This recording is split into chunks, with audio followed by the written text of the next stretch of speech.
If you've listened to me for any amount of time on the air, you know I am a huge fan of the Monkees, and I think perhaps the biggest fan on the planet of the Monkees is my guest this morning. I don't know there is anybody, Andrew, that is more involved and more passionate about the band. Andrew Sandoval is our guest. Good morning and welcome to WDHA and All Mixed Up.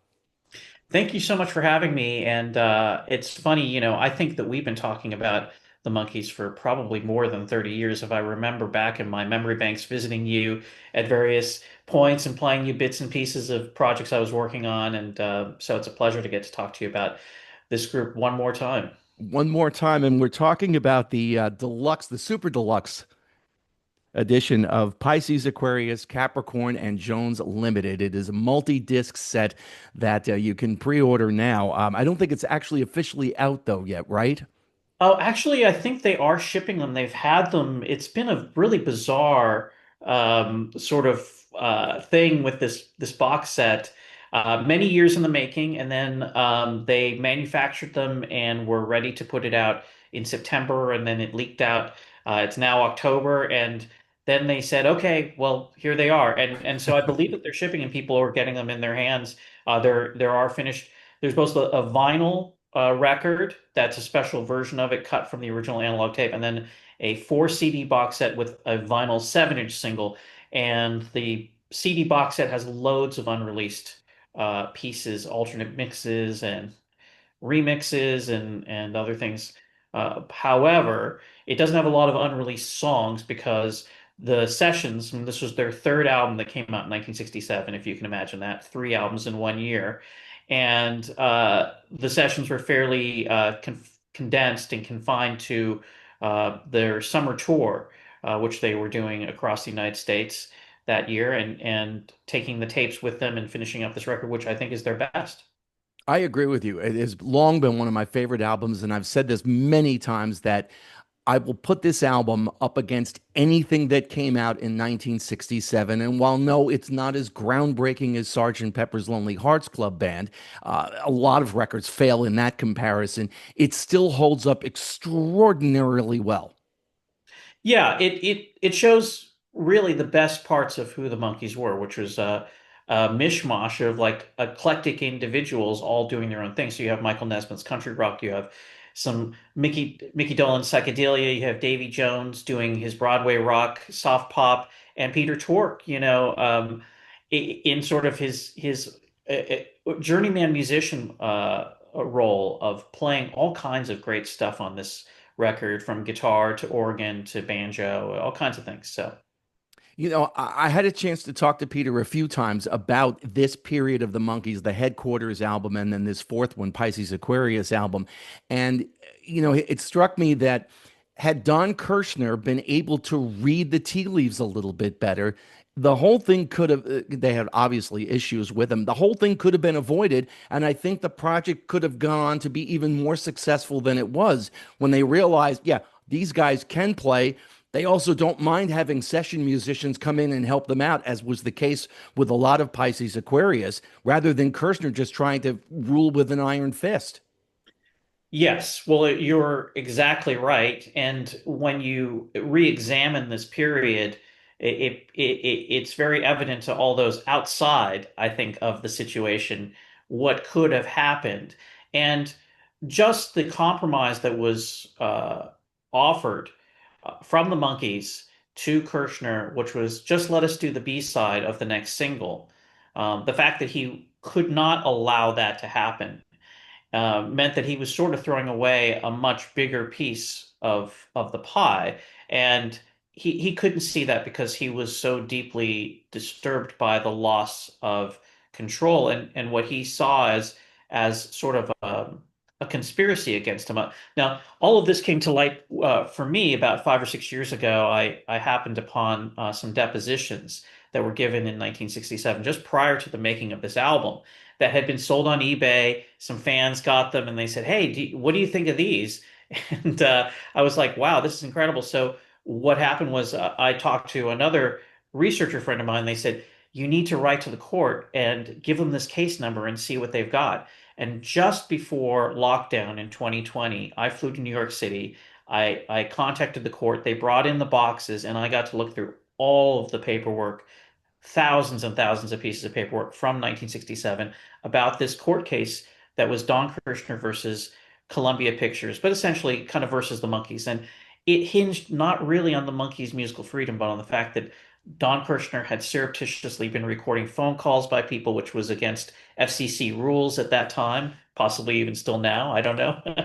I don't know. I'm not a lawyer. I'm just a music fan. But it was a fascinating tale of all the other things. So the Monkees wanting to play their own instruments was just piled on top of all of his other problematic stuff. However, 2 years later, Don Kirshner's back in business with RCA Records, who manufactured the Monkees' music, and he's at the top of the charts with the Archies' number one Sugar Sugar. So, which was not offered to the Monkees, unlike many of the tales that you'll hear. But that's part of the research and doing this Pisces Aquarius set. I didn't rely on my previous work on the reissues. This is, I think, the third time I've reissued this record and looked at it to, provide new content. So went back and tried to do something completely new with it, as far as using some new technology to demix some things and also to just re-examine the period because when am I getting when am I going to get to work on one of my favorite records again like this? That's my feeling. So why rely on the past and why not really see if there's anything else that can be discovered with this? And I think we discovered a few cool things. You talk about using technology to demix things. I'm assuming that means you were not able to get to the original multi tracks of these sessions. Is that correct? Well, in actuality, I had access to every original multitrack that has survived since that we know of since the 1980s. So the sessions were all done in 1967, and then the sort of the process of getting together all of the Monkees tapes and putting together a library of them, Bill Inglot started in the 1980s, and I've continued that work, and we've subsequently recovered a number of multi-tracks and mix reels and master tapes over the next 4 decades. However, many of the original multi-tracks for this particular album are missing and have been missing for the 40 years that we've been searching. So what we don't have is maybe a couple of half-inch four-track reels and a one-inch eight-track reel.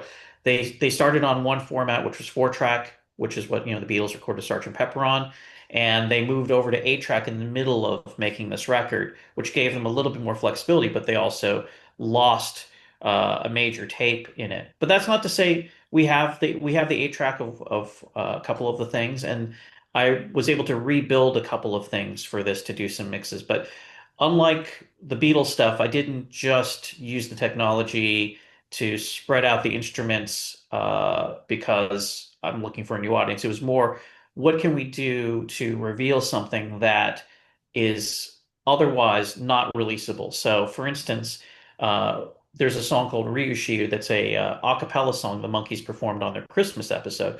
And they went into the studio and tried to do a new version of it several times. And there's many examples on this box set, but what I hadn't realized was there's one time where they had done a tape which they discarded, but they had kept a copy of it that Mickey Dolenz had tried to overdub vocals on, and he admits on the tape, "I'm so stoned, I can't sing on pitch." So they actually had a big tone going, and they joke about it. It's not like a secret or anything, and so they had a big tone going over the entire performance to try and get him to sing in pitch. And they also had a click going through the entire thing that they printed on it so that they could get him in meter. And so this was spread over the entire thing. And what I didn't know was that under that was a Monkees performance of all four of them that I'd never heard before of them performing this song. So in order to get at that, I removed all of the tones by hand, which is very easy now, and I removed each click by hand too, rather than use a process which would have taken an automatic process would have taken away bits and pieces that I just precisely cut out. And then Mickey's singing on top of it, which was out of tune, that had bled over in crosstalk on the tape as well. So, but there were multiple tries of him doing this. So I had to sort of cut together a performance where there was the least amount of leakage. And we came to it's, I mean, it amounts to less than 2 minutes of audio, but it's an amazing thing. And it's something that I don't think would have been possible in years before. I mean, when I first heard this, it was just, oh, well, can't do anything with that. So now I was able to do that stuff, in my leisure time, to dig at something. And so similarly, The Door to Summer, Chip Douglas had done a new production of that. They had been working on that song. It's a great, great song, but he had done one where he had kind of used the multi-track machine to play most of the instruments himself. And then the Monkees heard that and said, well, but we want to be on this. And he's like, yeah, but the track is great. And they said, well, I mean, yeah, it'll be even better when we play on it. So they tossed out that track that was finished and they started anew and they did a great track that is on the one that's on the final album, features the Monkees, not just singing, but instrumentally too. But this Chip Douglas one was orphaned, and the multi-track for The Door to Summer is MIA. It's been missing for decades. So I was able to take the vocals off of the other version, the finished version, and put them onto Chip's version by hand, laying in the stuff, knowing the meter of the thing. And so we have a Monkees version of it. And I mean, I wouldn't Frankenstein together everything, but that was particularly gratifying, not because I was able to do it, but more because it's like I'm hearing my friends again singing on a track. It's like this is such a great song. It's like the fantasy of people do this online all the time. There are all kinds of people doing these fantasy things on YouTube, but to try and get to that real level of professionalism, which I strive for, was able to do it for a few things on this, and those were the exciting moments for me on this box set. All of this appeared on streaming platforms a few weeks ago, and people online were going crazy. Oh my gosh, it's out. So I had a chance to listen to a few of the tracks before they got pulled down, thinking, oh, I can't wait for this to come out. And some of the different versions were amazing to hear and listen to. What stood out for you if you had to pick one when you were going through all of this? Wow, I didn't think I'd ever hear this.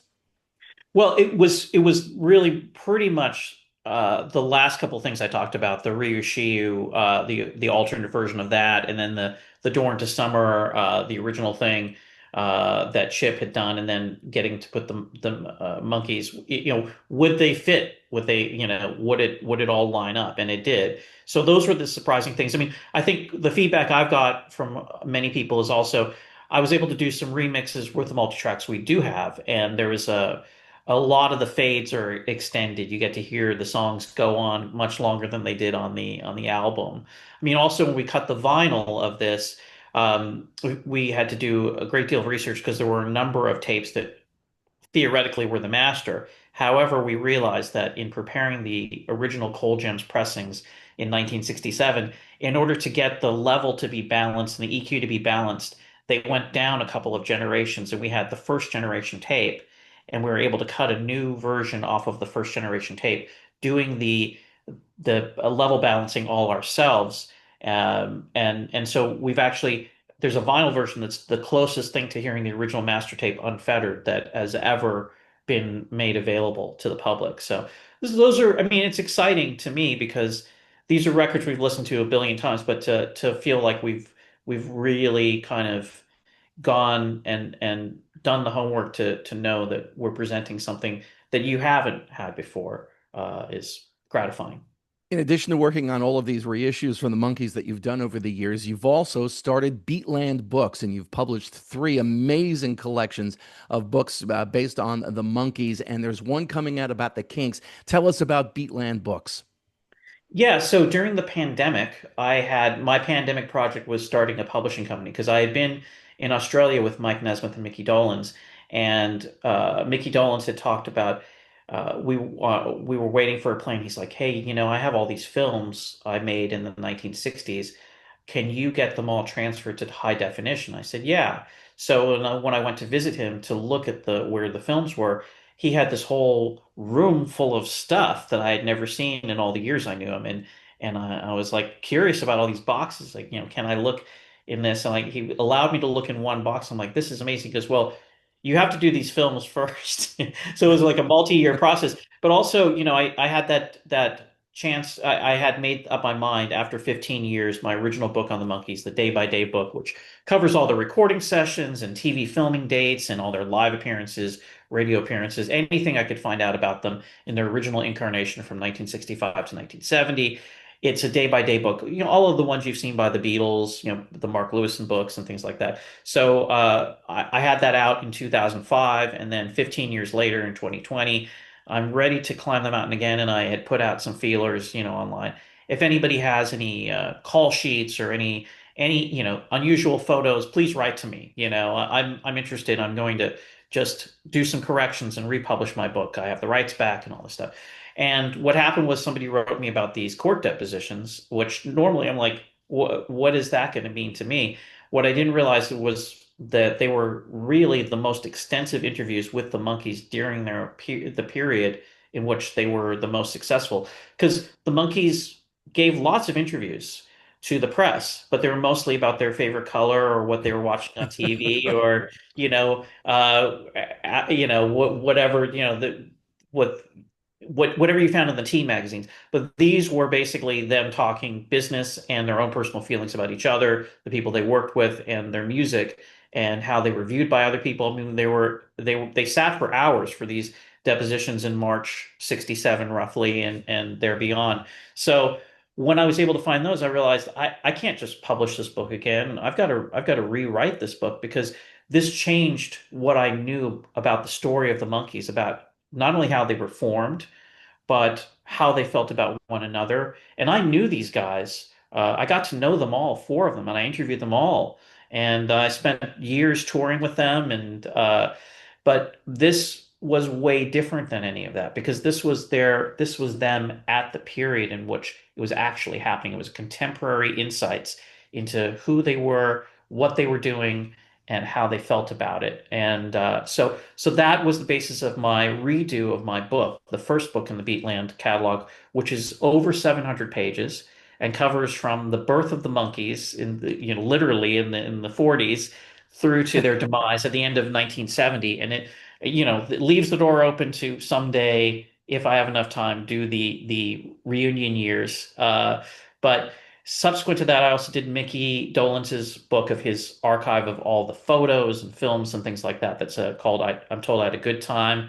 And that's available for my company too. And these are elaborate coffee table books that are very difficult to pick up without a hernia belt. I mean, they are they're gargantuan things because that's the presentation I want to do. They're not cheap print on demand books, and so that makes them a little bit more rarefied.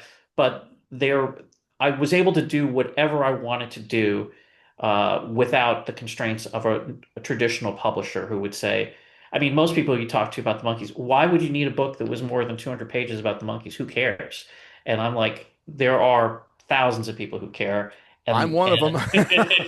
and and if I did it myself, I could do something where it was like it didn't matter. Okay, we're going to do a 700-page book because that's what this job takes. And then we've subsequently also done a photo book of the unseen archive of Joe Russo's Monkees photos, which is pretty cool as well. So the Kinks book is again similar to my Monkees book. There was a day by day Kinks book that was out around the same time from the same publisher. My friend Doug Hidman, who's the authority on the Kinks, wrote the book, and for the last 20 years he's been collecting new material. Also, in the last 20 years, I worked on a lot of the reissues of the Kinks with Ray Davies, and so I had all of that experience. And I just happened to also be an ex-bandmate of Dave Davies. I played in his solo band in 1997. I was toured and recorded with him that year. So um, what we're doing for this is a complete rewrite again, and it's broken into three volumes. And the first volume is about 500 pages, and that just goes from their birth through to 1971 when they end their Pi contract and their reprise contract. So it's the first phase of the group. I'm looking forward to it as a big Kinks fan. Andrew Sandoval, you can find out all about his books at beatlandbooks.com. And I've ordered the Pisces Aquarius Deluxe, Super Deluxe edition. I can't wait for that to come. And I can't thank you enough for your time. It's always a pleasure to sit down and talk Monkees with you. It's my pleasure. Thank you so much, Jim.